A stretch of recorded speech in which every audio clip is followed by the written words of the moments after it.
tanpa sinyal, tanpa apapun itu. Kemudian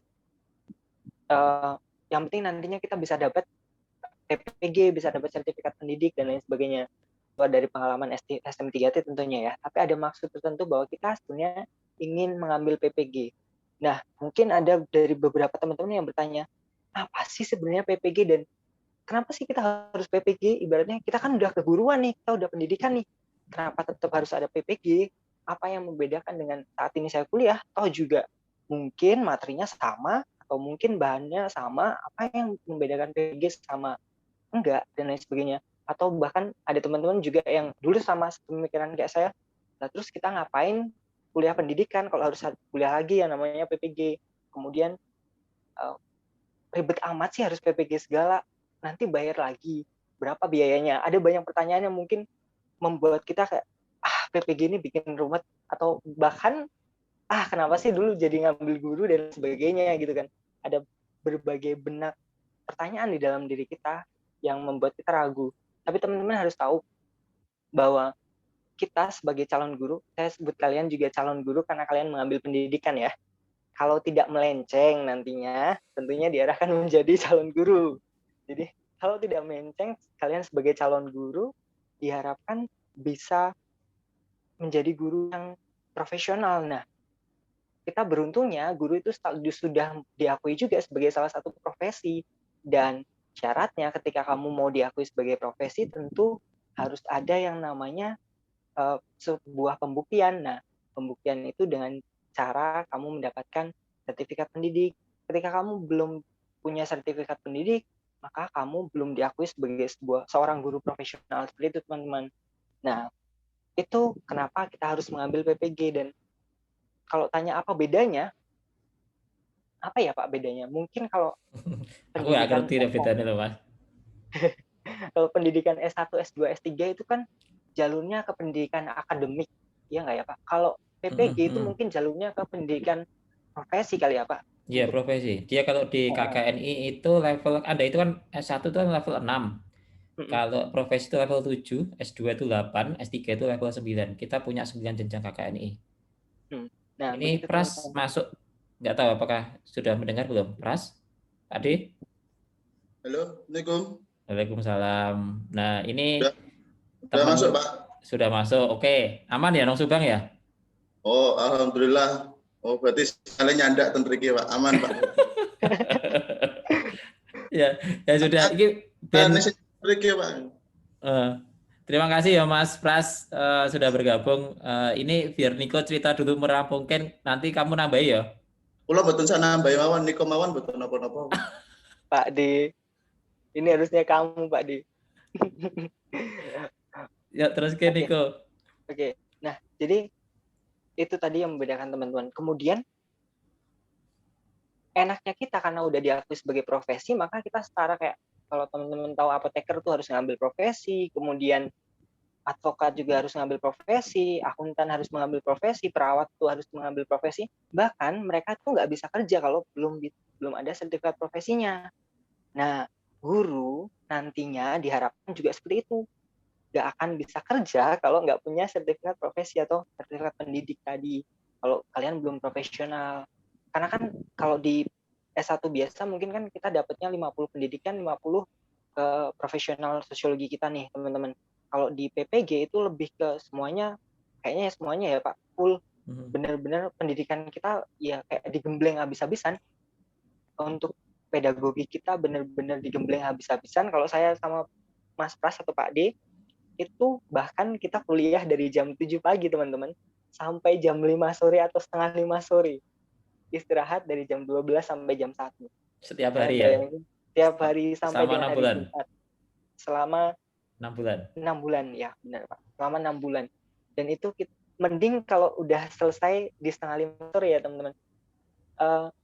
Nggak suka dukanya, tentunya suka dukanya, kalau malam kita masih harus ngerjain berbagai tuntutan lain, tugas-tugas, modul dan lain sebagainya yang kita kerjain. Ya nggak jarang kita lembur dan lain sebagainya. Yaitu sebuah jalan kalau kita mau diakui sebagai seorang profesional, tapi tentu akan ada banyak pengalaman berarti dan kalian jadi benar-benar ya kalau saya bilang benar-benar profesional gitu teman-teman. Nah, enaknya lagi kalau kalian sudah punya sertifikat pendidik teman-teman, itu kayak mungkin saya dan Pak D itu adalah orang yang mengalami kemudahan karena aturan pemerintah yang memperbolehkan nilai SKB itu diganti 100% dengan sertifikat pendidik. Jadi ketika kita mau daftar CPNS, ketika nanti teman-teman misal pengen jadi PNS, kalian bisa daftar dan ketika lolos tes yang pertama, seleksi dasar, seleksi kemampuan dasar, kalian lolos ke tahap selanjutnya, tahap SKB, kalian tes itu hanya formalitas, tapi nilai yang digunakan adalah nilai yang disubstitusi atau yang diganti dengan sertifikat pendidik yang kalian punya. Jadi akan dianggap 100% untuk nilai SKB-nya. Nah, itu kemudahannya bagi teman-teman. Makanya kalau teman-teman dengar ada yang CPNS kemudian ada yang tes CPNS kemudian mengeluh, wah saingannya punya sertifikat pendidik, udah nggak ada harapan dan lain sebagainya. Ya karena itu tadi, untuk SKB dia sudah sertifikat pendidik. Itu enaknya. Kalau dibilang curang, saya rasa enggak, karena di undang-undang juga memang sebenarnya kalau kita mengacu ke undang-undang, salah satu kewajiban seorang guru adalah memiliki sertifikat pendidik atau kemampuan profesional. Jadi ya memang kalau mau daftar jadi guru dan PNS ya salah satu syaratnya yang paling diwajibkan punya sertifikat pendidik teman-teman. Dan kalau di seleksi tahun depan nih yang P3K tahun 2001 dan juga CPNS, bagi guru itu kan P3K teman-teman, dan dikhususkan kembali yang bisa mendaftar itu guru yang sudah mengajar dan terdaftar di Dapodik, kemudian atau guru yang memiliki sertifikat pendidik namun tidak mengajar. Nah, dia boleh mendaftar sebagai P3K. Selain itu, dia tidak boleh mendaftar sebagai P3K. Artinya, kalau teman-teman lulus kemudian nggak punya sertifikat pendidik, kalian belum mengajar, belum punya pengalaman mengajar, atau sudah mengajar tapi datanya belum masuk Dapodik. Dapodik itu data pokok pendidikan atau apa gitu, nanti ketika kalian sudah mengajar akan dimasukkan ke situ dan prosesnya cukup membutuhkan waktu, biasanya tergantung sekolah. Nah, kalau kalian belum ada di Dapodik, kalian juga tidak bisa untuk mendaftar. Nah, itu pemerintah sudah mulai menutup jalan ketika kalian tidak punya sertifikat pendidik ataupun kalian bukan honorer atau guru yang sudah lama mengajar. Pemerintah sudah mulai menutup jalan untuk kalian menjadi guru. Makanya salah satu syaratnya pemerintah sudah mulai merencanakan semua guru harus melakukan pendidikan profesi guru, teman-teman. Kalau teman-teman tahu sekarang ada banyak sekali antrian untuk masuk untuk bisa mengikuti PPG, teman-teman.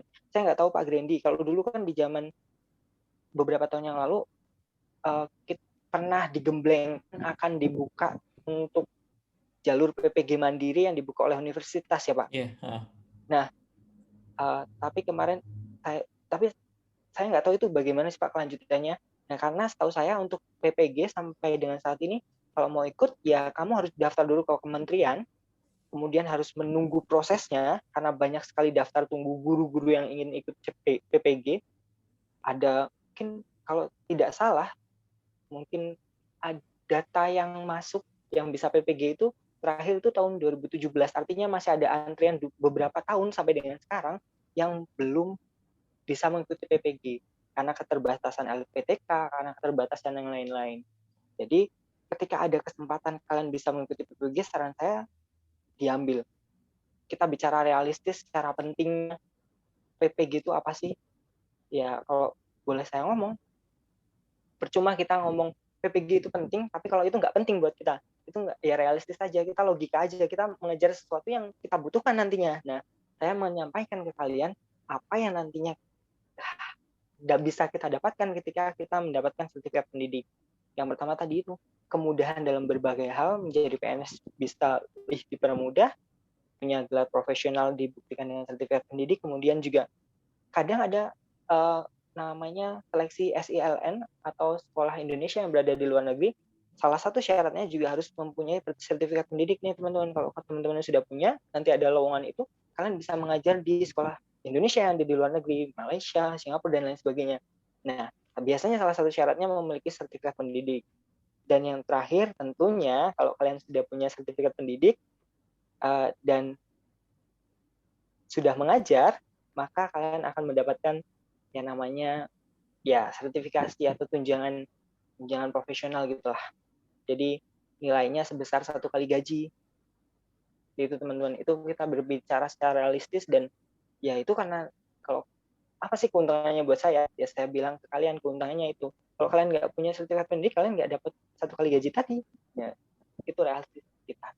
Nah, sejauh ini itu sih yang mau saya sampaikan, Pak. Itu yang paling penting sih. Terlebih dari bagaimana proses menjalaninya, mungkin nanti akan disampaikan Pak D saja. Nah, ini yang paling penting, proses menjalaninya. Walaupun teman-teman yang SILN tadi barusan dibuka ya, saya nggak tahu udah ditutup ya. Barusan kan seleksinya. Yang SILN kemarin itu ada lowongan guru sosiologi juga kami sebarkan melalui alumni kalau tidak salah. Itu ditempatkan di Kairo sama di Maroko kalau nggak salah. Ya, Pak. Jadi guru-guru untuk sekolah Indonesia yang ada di luar negeri. Karena kami pernah juga, Niko dan Pras, tahun kemarin itu ada PPG, tapi dalam jabatan, itu 2 orang itu dari CNC atau SILC di Malaysia, di Johor. Mereka cerita banyak bagaimana kemudian mereka mengajar orang-orang Indonesia yang ada di luar negeri di sana. Tapi mereka juga harus mengikuti PPG dalam jabatan ketika itu di UNJ ada 2 orang. Saya lupa namanya Devi atau siapa ya, Devi Rahman dan satu lagi siapa lupa saya. Ada 2 orang itu yang dari SILC, dan itu juga bagian yang penting juga untuk teman-teman bahwa menjadi guru itu tidak hanya di Indonesia saja, tapi Anda juga bisa menjadi guru di luar sana. Kalau Anda ingin bertualang ke Maroko ya nggak apa-apa. Ke Arab ya, yang kita punya SILC itu Arab, Maroko yang banyak TKI-nya lah kurang lebih. Hong Kong, Malaysia, itu kita punya banyak SILC. Dan itu ada seleksinya sendiri oleh GTK, diseleksi secara mandiri. Nah, sebelum ke teman-teman yang mau bertanya, saya mau pindah ke Pras deh atau Pak D. Gimana sih kegiatannya ketika PPG, Mas, selama 1 tahun? Mungkin biar teman-teman paham nih kegiatannya apa saja nih. Kenapa saya tanya Pras? Ini yang paling bandel dulu. Jadi kadang-kadang ngilang gitu. Oh, kuliah siang-siang tiba-tiba hilang gitu ya. Waduh, air kultur bongkar nanti. Silakan Mas Pras. Ya, terima kasih Pak Grendi atas undangannya. Mohon maaf kalau mungkin sinyalnya mungkin agak kurang jelas. Semoga suara saya terdengar jelas ya Pak. Terdengar sangat jelas, Mas. Jelas Pak D, jelas. Wah, alhamdulillah. Kalau dari segi saya yang terlihat bandel mungkin ya Pak. Sebenarnya untuk di waktu PPG itu termasuk beruntung saya Pak. Itu. Beruntungnya gini, kita tahu kalau profesi seperti yang dikatakan Mas Niko tadi ya, profesi kan harus ada keahliannya, keprofesionalannya gitu. Nah, ikut PPG itu ternyata tidak serta-merta terus gampang ceritanya. Intinya adalah banyak kegiatan yang harus dilakukan selama proses 1 tahun. Kalau kami kan, saya dan Mas Niko kan PPG SM3T ya Pak. Jadi itu programnya 1 tahun SM3T, kemudian 1 tahun diasramakan seperti itu, dan asramanya di Wates waktu itu. Nah, selama kegiatan di sana banyak yang harus kami lakukan, seperti yang dikatakan Mas Niko tadi, jam 7 sampai jam 5 itu adalah pembelajaran, di mana pembelajarannya itu macam-macam. Ada tentang lebih ke pembuatan RPP, kemudian minggu kedua membuat media, kemudian di minggu ketiga adalah kayak micro teaching gitu Pak. Jadi selama 1 tahun itu prosesnya itu berulang-ulang gitu terus. Nah, saya yang istilahnya itu Mbak Balelo bahasa Indonesianya apa ya? Ya agak nakal gitu. Beruntung ikut PPG ini karena di dalamnya saya ketemu dengan teman-teman yang sesama pejuang satu tujuan, yaitu untuk memperoleh sertifikat tadi Pak. Jadi dari pagi sampai siang ya kalau dari saya kegiatannya itu pagi sampai jam 12 itu membuat, misalnya minggu pertama itu membuat RPP. Kemudian nanti siangnya lagi sampai sore kemudian dipresentasikan, dan itu ditunggui oleh dosen, ganti-gantian dosen waktu itu. Kemudian di hari berikutnya itu kalau kemarin sudah membahas RPP, kemudian selanjutnya membahas tentang media. Pertemuan berikutnya media, membuat media pembelajaran sosiologi. Waktu itu ya karena kita ber-18 orang, kita menciptakan media masing-masing. Ada yang media menggunakan IT dan media menggunakan tradisional, menggunting-gunting pakai karton dan lain sebagainya itu. Kemudian sore dipresentasikan. Hari berikutnya ganti lagi. Setelah RPP, media, kemudian hari berikutnya adalah evaluasi. Jadi kita itu, kalau saya itu jadi tahu kegiatan atau bagaimana sih proses dalam menjadi seorang guru itu. Ternyata tidak hanya sekedar berdiri di depan, ngobrol doang, tapi kita juga tahu tahapan-tahapannya, mulai dari membuat RPP, kemudian membuat media, terus kemudian membuat soal-soalnya. Itu setiap hari kita dilatih seperti itu selama 1 tahun, selama 6 bulan. Nah, kemudian di 6 bulan berikutnya, kalau tadi kan 6 bulan kita istilahnya teorinya, 6 bulan berikutnya adalah praktek di lapangannya, yaitu PPL, kalau PPL PPG waktu itu. Jadi kita mempraktekkan apa yang sudah kita buat, apa yang sudah kita rancang waktu 6 bulan itu, dan di 6 bulan selanjutnya di sekolah. Dipraktekan. Nah, untungnya ikut PPG itu kita jadi tahu, ya mohon maaf kalau saya dulu generasi KTSP Pak, jujur waktu itu. Waktu angkatan saya itu generasi KTSP, udah belajar KTSP, lulus keluar K13. Nah, jadi ikut PPG itu menjadi salah satu keuntungan saya, jadi tahu, oh ternyata RPP di KTSP dan K13 itu beda. Oh ternyata sekarang itu lebih menggunakan yang namanya yang collaboration 6C itulah Pak. Nah, yang lainnya sebagainya itu. Terus kemudian kita juga tahu ternyata media sekarang sudah sangat berkembang, tidak hanya media ceramah saja, tapi juga bisa menggunakan media IT, bisa juga menggunakan media yang sederhana. Saya kenal Kahoot dan Quizzes juga karena PPG itu sih Pak. Jadi selama 6 bulan di latihan itu dari pagi sampai sore, setiap hari Senin sampai Jumat itu kita latihan itu terus, itu kegiatannya. Terus kemudian di hari Sabtu dan Minggu, karena kita asrama, jadi ada kegiatan asrama, entah itu senam, entah itu kegiatan kebersamaan dan lain sebagainya. Nah itu melatih bagaimana kita menjadi profesional seorang guru. Bahkan di hari Sabtu dan Minggu pun kita juga terkadang ada proses KMD kalau nggak saya Nik ya, untuk pramuka ya Nik ya. Betul Pak, betul pramuka. Jadi ya intinya kita tidak hanya dilatih untuk profesional sekedar mengajar saja, tetapi waktu itu juga dilatih untuk di pramukaan, kemudian dilatih untuk baris juga, sejenis konti lah atau sebetulnya.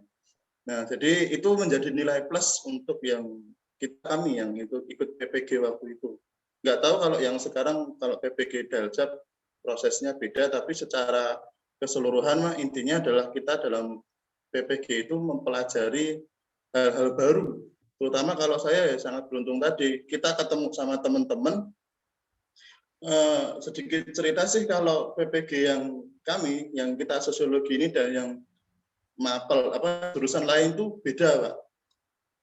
Kalau yang di sosiologi mah kita jam 7 mulai membuat RPP dan lain sebagainya, membuat penilaian dan lain sebagainya sampai jam 5 sore. Itu masing-masing Pak kita buatnya. Jadi per KD itu kita ada buatan sendiri. Minggu pertama KD 1, minggu kedua kelas 1 KD 2, terus minggu ketiga KD 4 dan lain sebagainya sampai ke kelas 12 itu membuat secara mandiri. Beda dengan mapel yang jurusan yang lain yang itu tidak mandiri tapi berkelompok gitu loh Pak. Jadi kita punya bahan bersama, kita bisa satukan jadi satu. Mungkin dulu pernah disampaikan Bu Endah kali ya Pak, tentang buku PPG kalau nggak salah. Itu katanya mengambil dari salah satu karya teman-teman kita yang angkatan saya dan Niko ini, yaitu untungnya atau kegiatan PPG itu Pak menambah ilmu tentang lebih ke pendidikannya dan lebih kepada pedagogik juga dilatih di seperti itu Pak. Kalau untuk keuntungan ikut PPG ya mungkin sudah dikatakan oleh Mas Niko tadi, jelas ikut PPG nanti jelas ujung-ujungnya dapat sertifikat. Sertifikat itu digunakan nanti bisa untuk sertifikasi lah istilahnya. Syarat untuk sertifikasi kan harus punya sertifikat pendidik. Jadi kalau sudah ikut pendidikan ya sebaiknya sekalian cari untuk PPG tadi untuk memperoleh sertifikat pendidik. Selain untuk memperoleh sertifikatnya, tapi juga dapat ilmunya, Pak. Mungkin itu sih, Pak. Oke. Mas, susah nggak loh lulus PPG? Wah, itu Niko yang lebih tahu, Pak.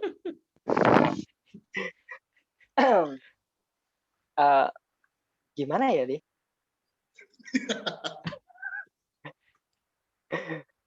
Kalau sebenarnya bukan ingin membedakan, Pak, tapi untuk tahapan dalam jabatan dan PPG dalam jabatan dan PPG prajabatan, menurut saya pribadi nih, pandangan pribadi seorang saya, kayak memang ada perbedaan. Menurut saya yang seperti kami prajabatan SM3T itu agak susah Pak untuk lulus UKM PPG-nya. UKM PPG itu tahap akhir, jadi kayak ujian nasionalnya orang-orang yang PPG gitulah teman-teman. Nah, ada yang namanya UKM PPG. Nah, itu lumayan susah ya untuk yang SM3T, untuk yang prajabatan SM3T. Tapi dibandingkan dengan teman-teman yang dalam jabatan, kayaknya dalam jabatan prosesnya jauh lebih mulus. Kalau kita bilang jauh lebih mulus. Sih Pak, kalau secara jujur-jujuran ya. Tapi mungkin yang perlu teman-teman tahu, ujian kompetensi untuk PPG itu kan ada ujian kompetensi keterampilan ya, Nik, praktek kan? Iya Pak, ujian kinerja namanya. Kalau ujian kinerja dan kinerja yang keterampilan itu teman-teman PPG itu unggul, hampir sebagian besar lulus semuanya. Beda dengan yang dalam jabatan. Dalam jabatan itu ada beberapa yang tidak lulus untuk uji keterampilan atau praktek. Nah, untuk yang uji pengetahuan itu memang kalau dibilang lebih susah sebenarnya enggak juga nih, karena posisinya yang dalam jabatan pun sebenarnya ada banyak yang belum lulus juga gitu loh. Cuma mungkin tidak begitu terdeteksi dan juga mungkin mereka juga tidak begitu segimana kalian ya. Kalau kalian kan seperti ini perjuangannya 1 tahun tapi tiba-tiba di akhir nggak lulus uji kompetensi, harus ngulang berapa kali ya? Pras sama Niko itu sekali ya, gimana ya? Langsung lulus ya? Alhamdulillah sekali, Pak. Tuhan, Pak. Ya, sekali lah. Oh, iya. Mereka ini contoh-contoh yang langsung lulus sekali, teman-teman. Ya, satu keberuntungan, Pak. Keberuntungan. Faktor utama itu keberuntungan, Pak. Karena kita waktu itu barengan, Pak. Kita jadi belajarnya bisa bersama-sama. Mungkin beda dengan yang dalam jabatan, ada yang sudah memiliki omongan, mungkin jadi fokusnya terpecah-pecah. Tapi kalau yang kami bisa ambilnya bisa bareng-bareng gitu, Pak. Iya, Pak. Kalau kita bahkan tiap itu sering ya, Pak, kita di bawah ruang makan bareng-bareng satu jurusan 18 anak tadi itu belajar mungkin dari jam 8 sampai jam 9 sampai jam 10 sampai jam 11 ya belajar bareng-bareng soal kita bahas bareng-bareng gitu-gitu. Jadi ya itu keunggulan angkatan Anda dibandingkan angkatan atasmu. Kalau di Anda kan lebih banyak kemudian ya sudah yang namanya soal itu kan nggak bisa diapa-apakan ya, nggak bisa disalahkan juga loh.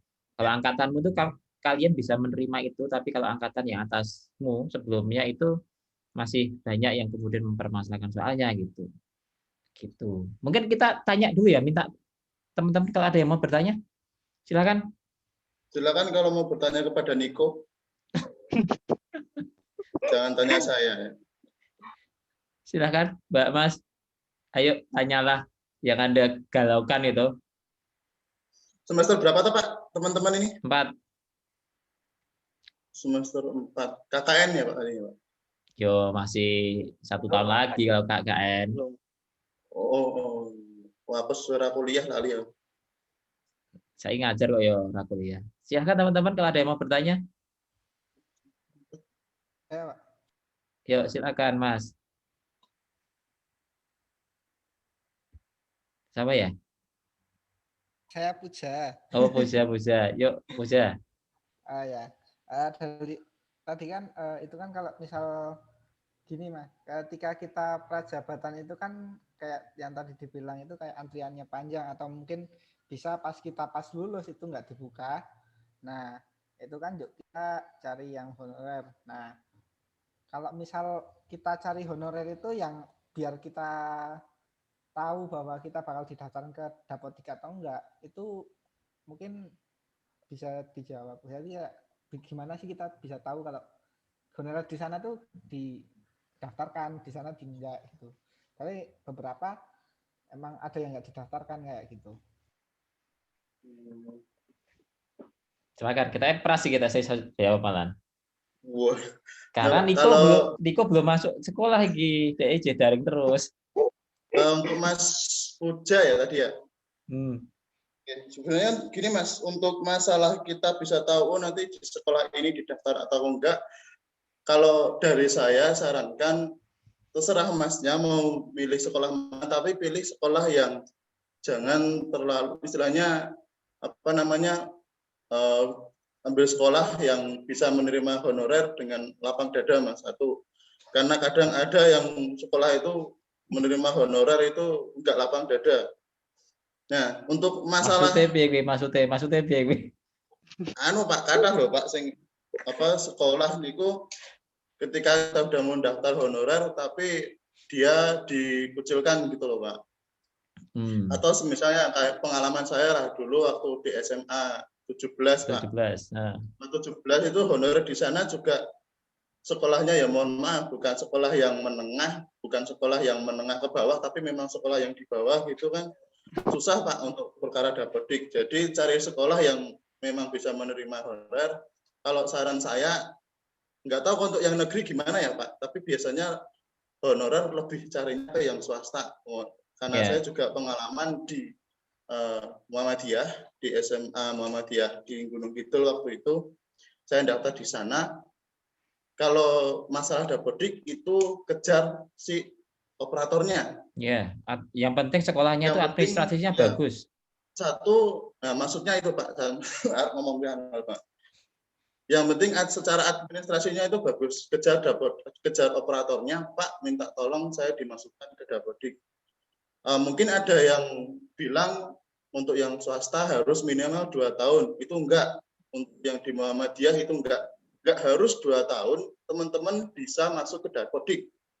Nah, syarat untuk ikut P3K tadi kan juga minimal harus masuk Dapodik. Jadi, kalau dari saya bisa melewati sekolah swasta tadi, kemudian kejar operatornya untuk dimasukkan ke dalam Dapodik. Nah, masalah nanti bisa daftar PPG atau enggaknya, silakan teman-teman cari informasi.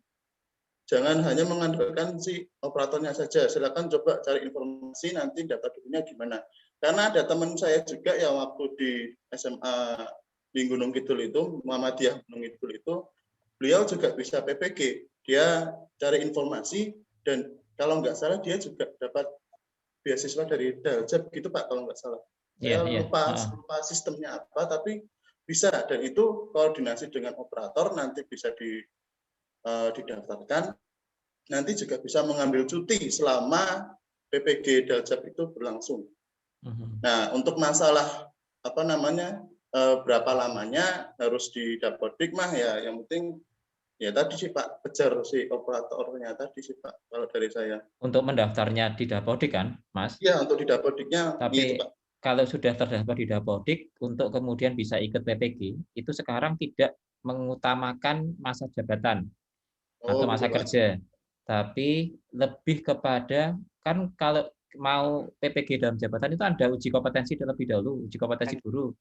Nah, kalau nilai Anda tinggi, walaupun Anda anak baru, itu bisa langsung ikut PPG kalau sekarang. Makanya ada banyak angkatan-angkatannya Niko, kemudian Pras, yang pada akhirnya kemudian baru masa kerja 1 tahun sudah ikut PPG. Mereka mengalahkan yang masa kerjanya panjang karena memang yang dilihat sekarang uji kompetensi gurunya. Kalau nilainya tinggi, ya Anda akan langsung masuk gitu loh. Oh iya Pak.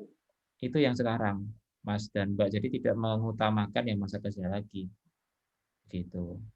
Ada lagi yang mau ditanyakan, teman-teman? Karena pertanyaan sing nyeleneh ya. Pokoknya tekon ini yang agak-agak nyeleneh itu. Tak jawab nyeleneh ya.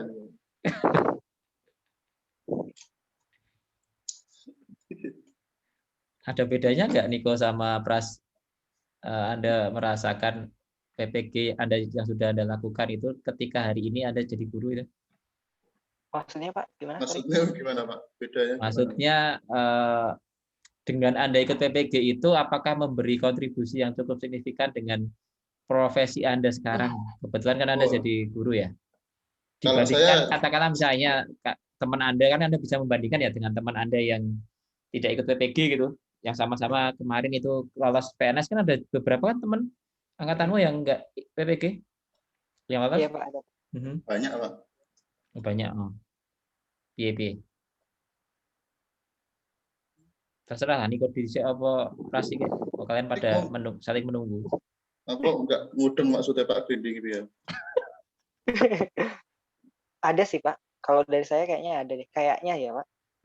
Sepertinya. Soalnya kan kita nggak mungkin menilai diri kita sendiri.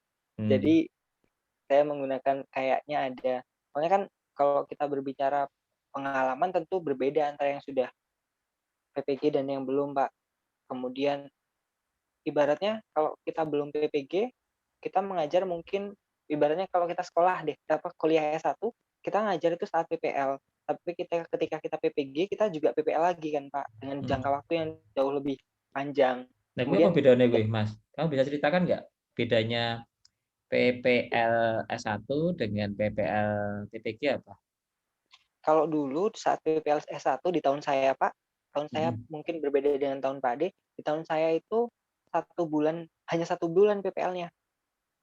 Jadi berasa cepat sekali karena ibaratnya kalau ketemu anak SMA paling cuma 4 kali pertemuan 1 bulan, bahkan bisa kurang dari itu.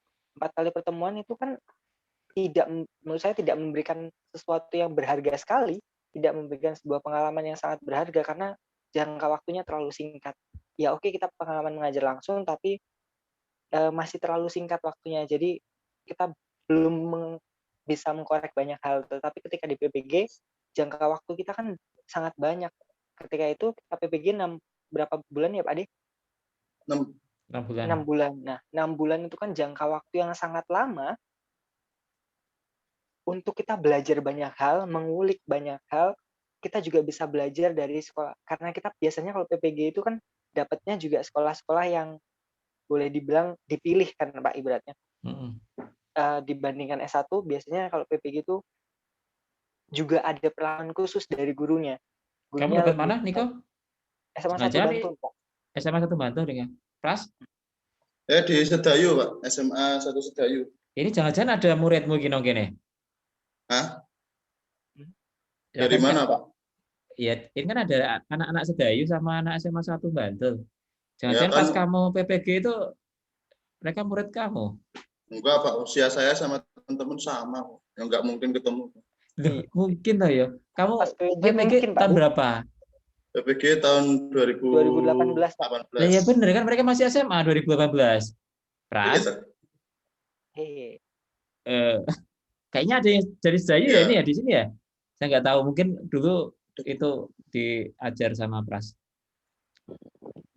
Halo. Ada yang mau bertanya lagi nggak? Ini yang lain. Silakan.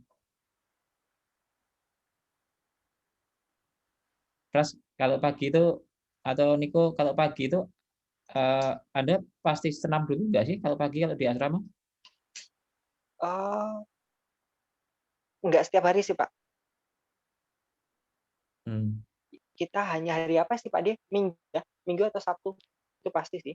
Ketat Sabtu nggak? atau Ketat Minggu. nggak? Ketat nggak dalam artian kan biasa ya kenapa kemudian diasramakan itu kan supaya perilaku teman-teman juga kemudian bisa diarahkan untuk menjadi sosok-sosok seorang guru gitu ya. Nah, Kalau itu eh, sampai ke arah sana nggak? Ketat nggak sih kalau di asrama itu, Niko? Ini si Pras keluar man. kalau pengalaman dari saya sih Pak nggak begitu ketat, cuman yang ada itu bukan lagi ketat atau tidak, tapi memunculkan kesadaran diri Pak. Nah, menurut saya itu jauh lebih baik dibanding ketat tapi tidak sadar. Jadi teman-teman tuh biasanya lebih sadar, oh ini ada senam, ya udah yuk ikut karena ini acara kita kan membentuk karakternya sih Pak. Jadi lebih kita ada kesadaran diri, oh ini ada acara senam, ya udah ikut. Meskipun kadang ada yang telat, bangun dan lain sebagainya, tapi tetap ikut. Waalaikumsalam Pak Dewi. Nah, tapi tetap ikut gitu Pak. Memang tidak diawasi, mungkin tidak ada pengawas yang jalan-jalan setiap ruangan, enggak Pak. Cuman lebih ke kita, oh ada senam pagi, oke kita ikut. Meskipun ya ada yang nyusul, telat, dan lain sebagainya, tapi ada kesadaran dari diri kita masing-masing bahwa ya ini bagian dari saya harus mengikutinya. Oke. Yuk teman-teman, kalau ada yang bertanya. Saya izin bertanya Pak. Oke, silakan Jadis. Saya bertanya sama bapak-bapak semua, bapak. Jadi, bapak. jadi, apakah selama PWG itu mengalami kesulitan?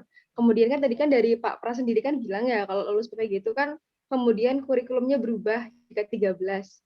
Itu sekiranya bagaimana gitu? Apakah kaget atau bagaimana seperti itu? Mengalami kesulitan. Ini ya, kalau dari saya selama PPG untuk masalah kesulitan ya setiap ujian ada kesulitannya masing-masing. Apalagi kalau saya jelas waktu kuliah udah digemblengnya KTSP. Bu Tiwi waktu itu mengajarinya KTSP, lulus kuliah K13. Nah, itu yang jadi kebingungan saya. Jelas bingung, satu itu semuanya berbeda waktu KTSP dan K13 itu. Dari segi pembuatan SPP, dari segi mengajarnya itu semuanya berbeda. Jadi ya jelas kalau bingung awal-awalnya pasti bingung. Cuman alhamdulillahnya karena ikut PPG tadi, di situ saya belajar oh K13 itu sekarang menggunakan collaboration kemudian dan lain sebagainya itu dalam membuat RPP. Kemudian oh hanya seperti ini dan lain sebagainya.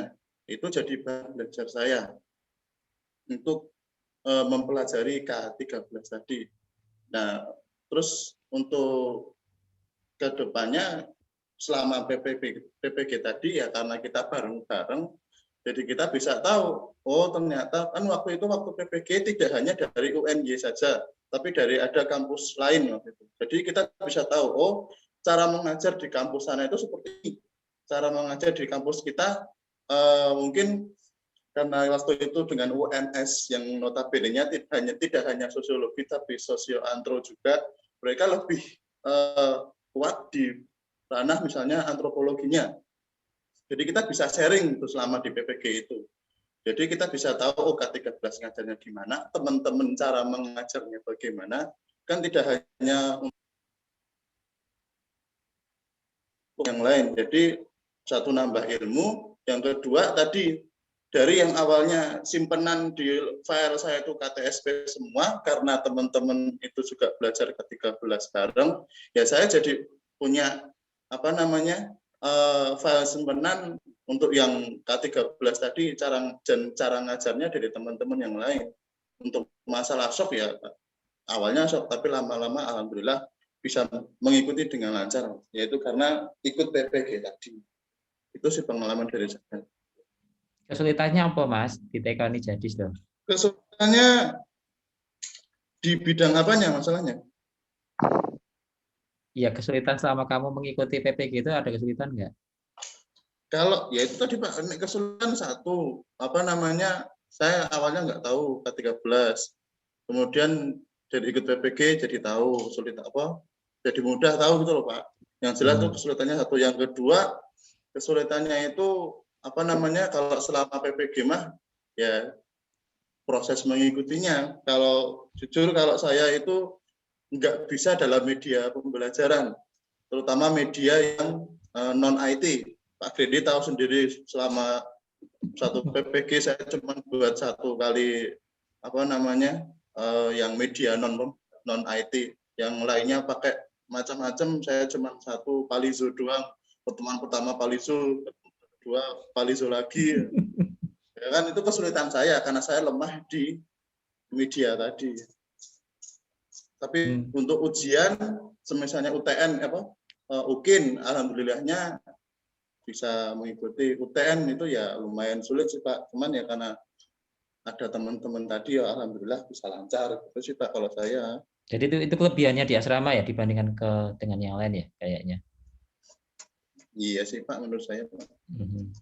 Begitu. Jadi ada tambahan lagi? Mohon maaf kalau penjelasan saya kurang memuaskan. Ada lagi yang lain? Mbak, Mas. Saya mau nanya, Pak. Ayo, silakan, Mas Rama. Ya. Saya mau nanya ke Mas Niko dan Mas Pras, ini dua-duanya. Mas Niko dan Mas Pras itu termasuk tipe guru yang bagaimana sih Mas untuk mengajarnya gitu loh. Seperti yang kalau saya tahu kan, kalau guru-guru itu kan macamnya itu kan banyak sekali. Ada yang anak-anak bilangnya killer gitu, ada yang standar gitu. Misalnya waktunya serius ya serius, waktunya guyon ya guyon gitu. Tapi ada juga yang misalnya terlalu santai banget gitu, ngajar santai sampai kalau ulangan juga santai, silahkan kalian nyontek, yang penting jangan ribut gitu kan, itu juga ada. Nah, kalau Mas Tiko dan Mas Pras itu termasuk guru yang seperti apa sih Mas? Yuk Niko, aku sih ngomong Ki, aku ngerti loh kalian itu tipikalnya yang seperti apa. Kayaknya biar objektif Pak Grendi nggak Pak De? Iya, mending Pak Grendi aja lah. Ya jangan saya toh, kalian sendiri. Kalau saya itu jadinya, siapa tahu Anda sudah berubah sekarang, kebalikan itu. Enggak berubah. Ya dulu si Pras terlalu nyantai, kebalik saya dengan Niko gitu kan bisa jadi kan. Niko yang terlalu santai, Pras jadi serius itu kan bisa jadi. Atau Niko yang dulunya nggak pernah, jarang-jarang bisa bercanda gitu, tiba-tiba gantian karo Pras yang bercanda terus itu kan bisa jadi. Kan saya nggak tahu. Makanya silahkan dijawab toh. Ya, sudah dijawab sama Pak Grendi, Mas. Ini mungkin dari Niko dulu lah, gimana Niko? Kalau dari saya sebenarnya Mas siapa tadi? Mas Muhammad? Rama. Oh, Rama.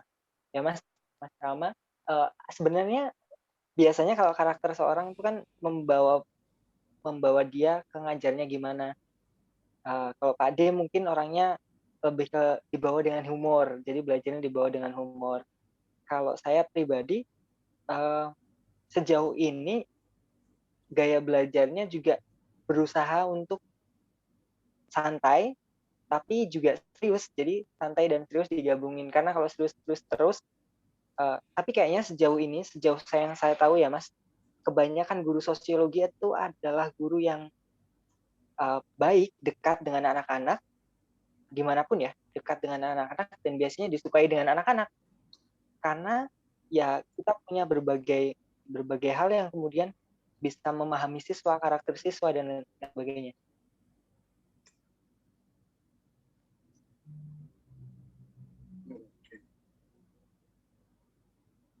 Begitu, jadi lebih ke santai tapi juga serius gitu Mas, kalau saya pribadi. Oke, Pras? Ya, kalau saya seperti yang dibilang Pak Grendi, mungkin terlalu santai saya orangnya. Kalau dibilang katakanlah kalau ujian anak-anak boleh nyontek asal nggak ketahuan dan nggak rame, nah itu saya. Intinya itu. Karena ya seperti kata Niko tadi, kepribadian seseorang kan beda-beda. Dalam hal mengajar, ternyata sesuai lokasi sekarang ya? Sesuai lokasi sekarang. Alhamdulillahnya sesuai, Pak. Nah, sesuai kan? Niko juga sesuai di Jakarta gitu ya, jelas lah. Karakter siswanya seperti itu cocok lah dengan Niko gitu. Nah, ini karakter yang agak-agak selengean ini cocok lah dengan di ngerti nggak mungkin jenenge SMA apa, Mas? Compreng, sama Compreng. compreng. Oh, jenenge Gak wes. terkenal. Jenenge wes compreng pisan. Digoleki ning map angel. Ya, itu sih, Pak. Oke. Kalau saya. Jadi begitu Mas Rama. Jangan tiru-tiru saya ya. Jangan niru saya juga. Tapi kalau boleh tanya nih, Pak, teman-teman nih yakin jadi guru? Niko, nggak usah Niko. Tanya Baik, kan? Niko tanya kayak itu, Niko.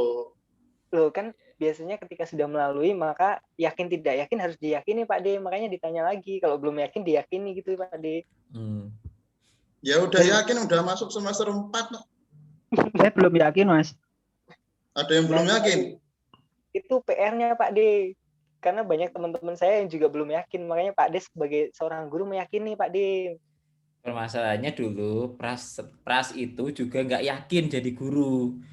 Saya tahu pada waktu dia kuliah itu memang Pras itu juga nggak yakin jadi guru. Karena dia itu kan basicnya pengusaha sebenarnya.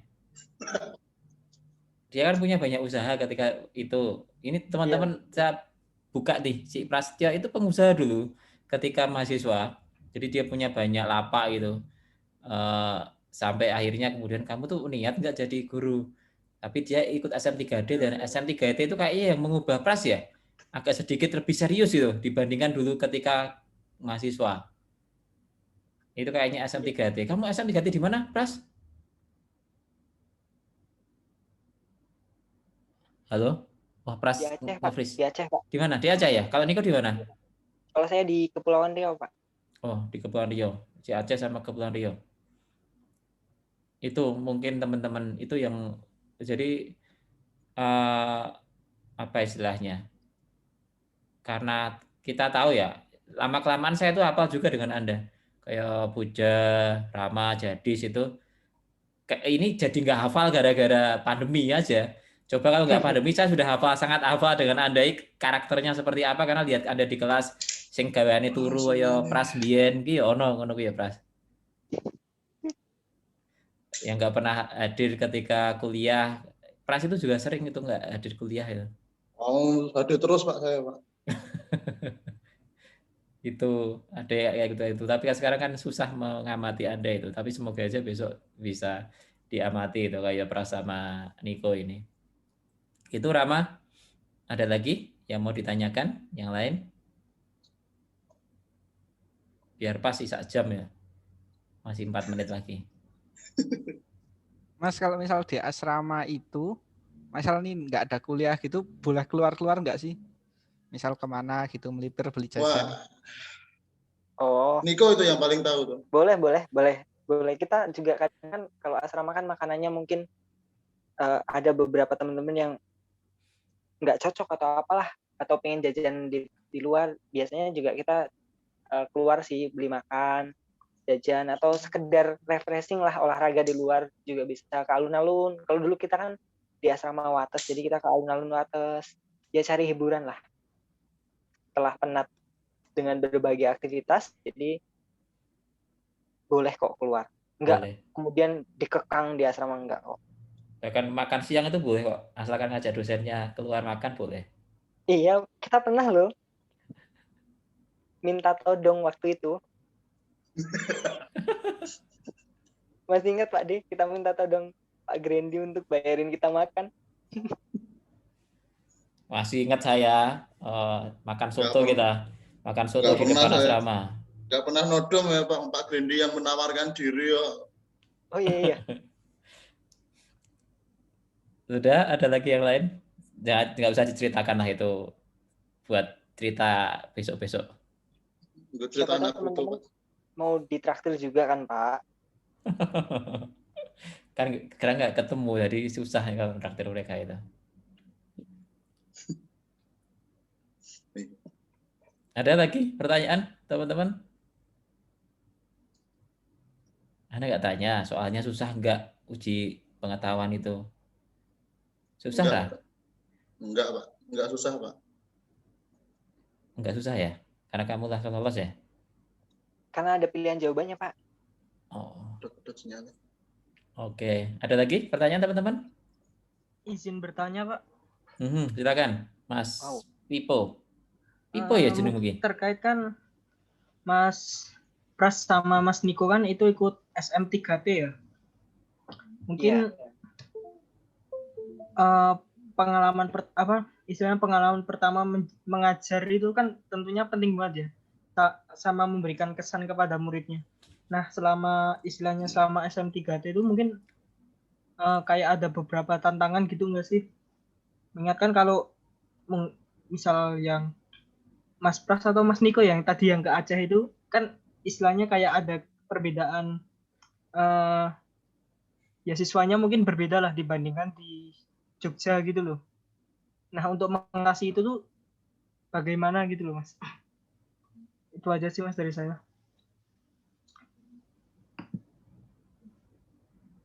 Mana nih? Kan yang ditanya yang di Aceh, Pak, di. Oh, yang ditanya yang di Aceh. Iya. Mas siapa tadi ya? Pipo. Iya. Halo. Pipo. Oh. Iya, Pak. Maaf nih, sinyal agak jelek jadi. Gini Mas, untuk yang masalah itu saya tidak bisa menjawab lebih banyak karena kembali ke diri masing-masing sih sebenarnya. Kalau saya kesulitan satu jelas dimulai dari bahasa. Karena udah bahasa itu beda, itu susah waktu itu. Dan ditambah lagi kalau yang di sana itu dilalahi SMA 17 sih lebih baik SMA 17 itu loh Pak. Daripada di apa iya? Beneran? Padahal 17 itu sudah sangat susah loh, Mas. Putus-putus ya.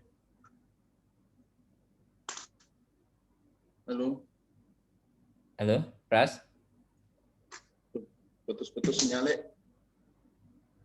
Tapi dengar suaramu toh, Pras? Atau tanya Niko dulu lah, Niko jawab dulu lah. Kalau di Kriau gimana, Nik? Kalau di Kepulauan Riau memang ya mau nggak mau ketika kita ditempatkan gitu kan biasanya kulturnya juga berbeda-beda sih Pak. Sifat anak-anaknya beda. Kalau di tempat saya kebetulan satu kan di kepulauan ada siswa yang ketika sekolah itu harus naik perahu. Jadi kadang sampai sekolah itu jam 9, jam 10. Jadi ada berbagai gap yang kita mau marahin gimana karena mereka kendala alam, misal karena hujan atau pasang naik surut air laut dan lain sebagainya yang menyebabkan dia itu datangnya lama. Nah, mau tidak mau kita lebih benar kayak Pak Adi tadi menyesuaikan ke individu kita. Jadi cara menyikapinya bagaimana itu ya kembali lagi ke kita. Apa yang sudah kita dapat selama kuliah dulu, kan kita juga belajar nih bagaimana mengelola kelas, bagaimana memahami karakteristik siswa sehingga nanti ngajarnya gimana. Nah, kita sesuaikan lagi di tempat-tempat yang dengan kondisi-kondisi yang berbeda tadi.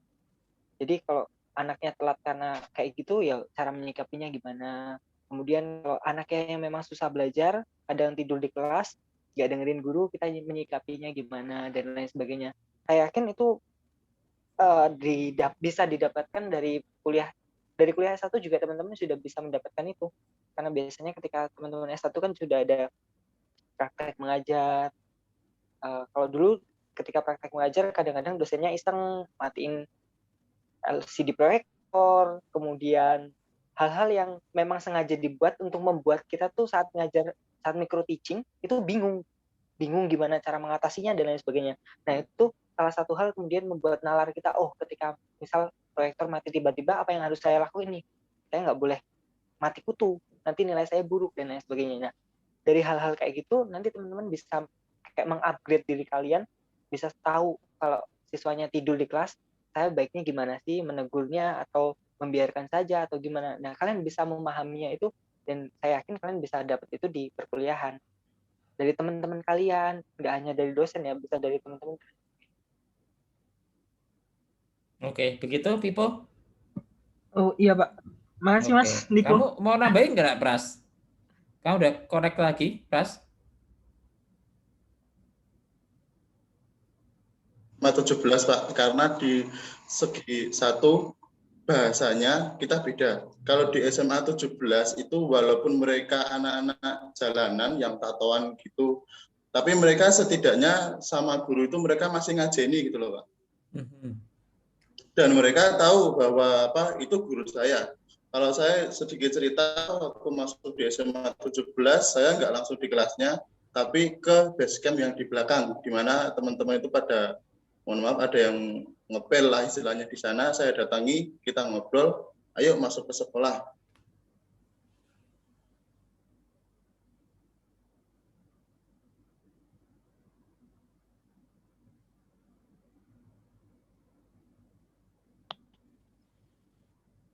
Pras, rakrungu Pras, suaramu Pras.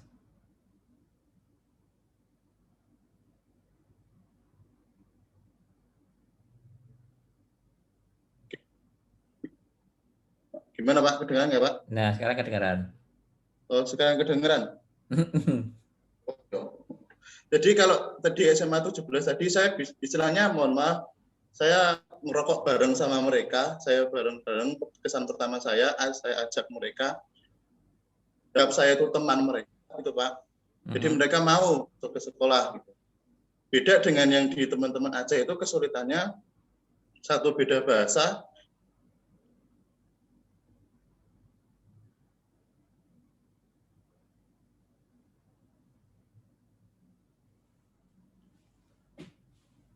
jadi gitu Pak. Terus kesan pertama saya waktu di Aceh itu, satu ya meningkatkan humoris saya sih sebenarnya waktu itu, biar anak-anak kesannya itu lucu, terus baru mau ikut sama kita.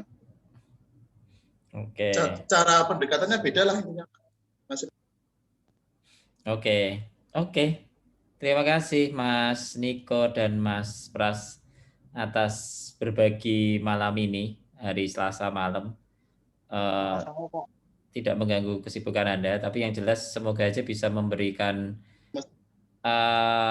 pencerahan lah ke adik-adikmu ini, apa teman-teman yang sekarang di semester 4 terkait dengan PPG, supaya kan ke depan memang PPG model Anda ini yang 1 tahun asrama ini yang kemungkinan besar akan menjadi salah satu yang diterapkan untuk yang PPG mandiri. Kita tidak akan kemudian PPG-nya model dalam jabatan yang hanya 4 bulan itu, 3-4 bulan, tetapi yang ideal itu yang memang PPG yang 1 tahun seperti yang kalian lakukan itu. Cuma memang karena pandemi juga dan juga pengembangan ke depan belum dibuka kembali untuk yang PPG secara mandiri, masih kemudian menggunakan yang PPG dalam jabatan. Begitu teman-teman semuanya. Terima kasih sekali lagi Mas Niko, Mas Pras, semoga aja bisa ketemu kembali. Niko aja Pak. Niko aja, enggak maksudnya ketemu langsung loh. Apa ngerti mampir nang Subang apa? Siapa tahu mampir ke Jakarta. Kayaknya aku mau ke Jakarta ya Niko. Jadi bisa ketemu sama Niko. Begitu teman-teman, terima kasih banyak diskusinya di malam hari ini. Sudah 1 jam. Saya pikir itu cukup. Kalau misalnya nanti Anda masih ada pertanyaan lagi, Anda bisa tanyakan di perkuliahan kita yang selanjutnya. Begitu ya teman-teman, terima kasih sekali lagi Mas Niko, Mas Pras atas berbaginya. Semoga aja ini bisa segera meneruskan jejak Anda semuanya. Dan sukses menjadi bapak-bapak guru di sekolah Anda masing-masing, baik itu di Subang maupun di SMA 63 Jakarta. Terima kasih teman-teman, kami akhiri diskusi kita malam hari ini. Selamat malam, Assalamualaikum warahmatullahi wabarakatuh. Salam sejahtera untuk kita semuanya.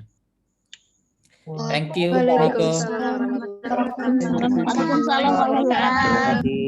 Ya, terima kasih. Pras, thank you ya, Niko. Terima kasih.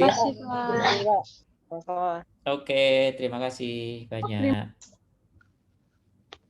Pras, thank you ya Pras. Kapan balik nang Jogja kowe Pras? Ini Dedet Pak, Pak, balik Jogja Pak. Berarti kamu udah lama ya, tapi tetap tahu kayak gini asli Jogja tahu kayak gini. Wah, ya jelas asli Jogja Pak. Nah, iya kan ketok Subang ya ngopo. Tapi Ya, apa lah. kahanan Pak, soalnya Jogja nggak buka waktu itu Pak. Oh, Jawa Tengah. Kalau buka aja juga mungkin sainganmu lebih berat kalau di Jogja. Jelas Pak. Kalau di Jogja, Jawa Tengah, Jateng itu saingannya 1:250 Pak. Kalau di Jawa Barat cuma 1:20. Milih Jawa Barat. Dan tidak apa-apa lah. Mengekspansi UPI lah. Oh, tapi berat sih Pak. Kalau UPI memang saya akui teman-temannya lebih gercep sih Pak kalau UPI Pak. Oh, toh. Iya Pak. Oh, ya. Saya tuh sekolah dong.